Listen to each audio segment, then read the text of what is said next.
My name is Louis Lohmann.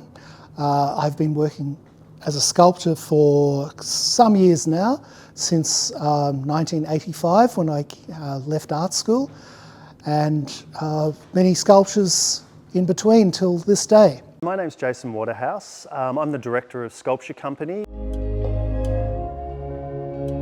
It starts with the historic photographs of Neville Bonner throwing the boomerangs outside the old Parliament House. I was given a comprehensive set of these pictures that were taken that day, with the understanding that this was the desired imagery, and from there I started to work out exactly how to go about creating a three-dimensional sculpture from those images. It was the use of a life model to help me to determine exactly how a figure moves through space as he's performing the action of throwing the boomerang. I have an assistant pointing a leaf blower at him in order to get the fluttering of the clothing in the wind. And so the final sculpture actually has a sense of life. Built was a small-scale model, as a maquette it's called.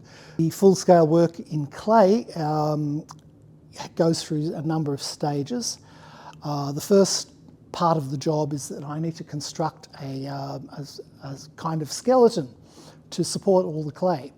The skeleton is made out of steel rods, whatever, and I spend quite a bit of time and effort to make that right.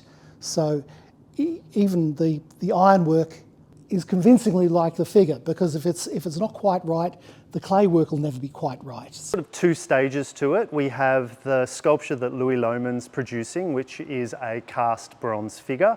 We do a process called lost wax casting, which is where we take the original clay sculpture, we create molds from it, we then make a complete wax sculpture that's like one-to-one, so it's an actual wax replica of the clay that Louis made, which goes through then a process called lost wax bronze casting. Once I've done that, then I start packing on clay, which is like you can imagine. You just pick up lumps of clay and you just start pressing it on, building it, whatever. Second element to the work, which is a more collaborative element between Sculpture Company and David Doyle.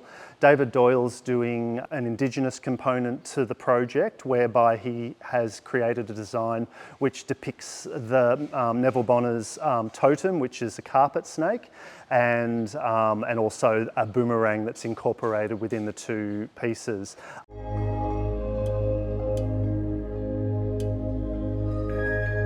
For me, it's the simple task is to do it as honestly as I can.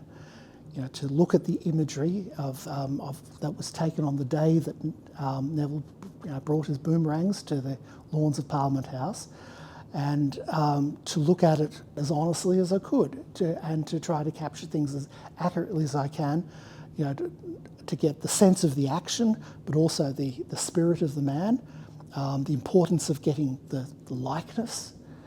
It was all to do with about being truthful. What really excites me about this project is it's going to be an incredible reference point for generations moving forward. You know, a depiction of our first Indigenous parliamentarian is so exciting, and to have both the traditional elements of the figurative sculpture then paired with a beautiful Indigenous-led artwork that's the pavement work is just really, really exciting.